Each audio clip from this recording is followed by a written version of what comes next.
지난 6개월 동안 엔비디아 주겐 무슨 일이 있었을까요? AI 제국이 흔들린다는 말까지 나왔었는데 지난주 엔비디아는 이 모든 의심을 29조 원짜리 한 방으로 잠재웠습니다. 오늘은 왜 이런 거액의 승부수를 던졌는지 그 내막을 이야기해 보겠습니다. 올해 무섭게 성장하던 엔비디아는 지난 10월 고점 대비 약 13% 하락하며 한동안의 횡보세를 보였습니다. 엔비디아 칩은 비싸고 전기를 많이 먹는데 추론만 전문으로 하는 구글의 TPU 같은 맞춤형 칩에 자리를 내주는 것 아니냐는 불안감이 주가를 짓눌렀기 때문이었습니다. 하지만 엔비디아는 크리스마스 선물로 무려 200억 달러를 투입하며 인공지능 추론 전문 스타트업인 그록의 핵심 자산과 인력을 확보했다는 소식을 전하며 시장의 걱정을 잠재웠습니다. 그렇다면 엔비디아가 눈여겨 확보한 그록은 어떤 곳일까요? 29조는 엔비디아 역사상 최대 규모의 투자 자금이자 멜라녹스 인수 때보다 3배나 큰 금액입니다. 그 주인공인 그록은 2016년 설립된 기업으로 그록의 수장인 조나단 로스는 과거 구글에서 텐서 처리 장치인 TPU를 직접 설계했던 인물입니다. 즉, 엔비디아의 범용 GPU에 대항할 수 있는 맞춤형 반도체의 핵심 두뇌가 바로 그록에 있었던 겁니다. 그록의 핵심 기술은 언어 처리 장치라 불리는 LPU입니다. 기존 GPU가 여러 연산을 동시에 처리하는 병렬 구조라면 LPU는 데이터의 흐름을 최적화해 대규모 언어 모델의 답변 속도를 극대화하는 전용 설계 기술을 갖추고 있습니다. 이는 초고속 실시간 응답을 가능하게 해 기존 GPU의 고질적인 문제였던 시간 지연을 획기적으로 해결할 수 있고 에너지 효율 면에서도 기존 GPU를 압도한다는 평가를 받습니다. 그록도 고민이 있었습니다.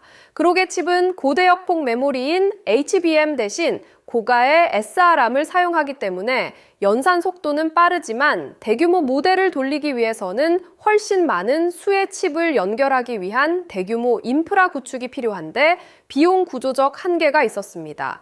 엔비디아의 압도적인 자본력과 공급망이 이 문제를 해결해 줄 수 있게 된 것입니다. 서로의 가려운 곳을 긁어주는 결합이라 할 수 있습니다. 이번 이슈를 통해 기대되는 가장 큰 변화는 인공지능 인프라의 완벽한 수직 계열화입니다. 이제 엔비디아는 인공지능을 가르치는 학습 단계부터 답변을 내놓는 추론 단계까지 AI 서비스의 모든 과정을 지배할 수 있는 기업이 되었습니다. 먼저 추론 시장의 주도권 탈환입니다.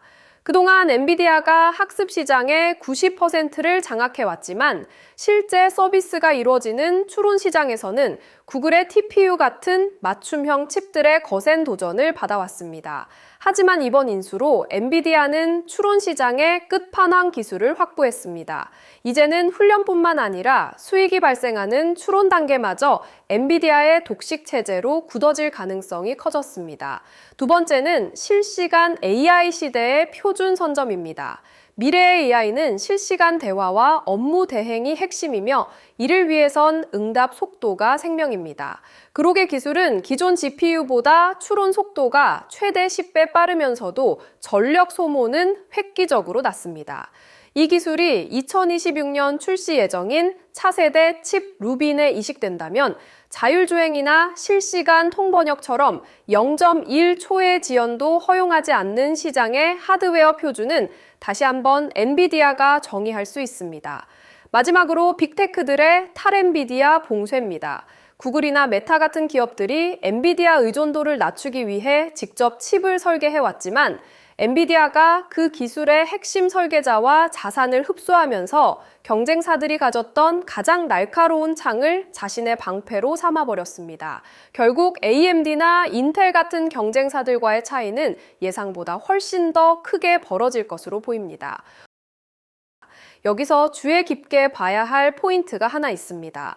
엔비디아가 그록을 통째로 인수 합병한 것이 아니라 비독점 라이선스 계약과 인재 영입이라는 우회 전술을 택했다는 점입니다.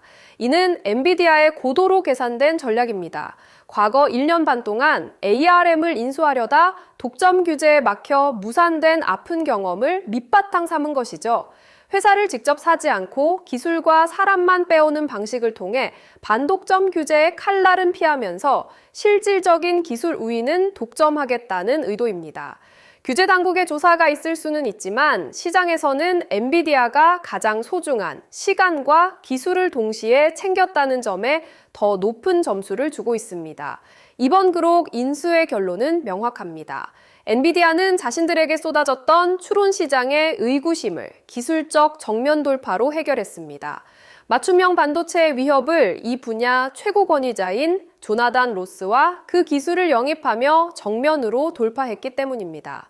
엔비디아는 학습 시장의 지배력을 추론 영역까지 넓혔고 차세대 칩 루빈으로 이어지는 로드맵에 강력한 엔진을 달게 되었습니다.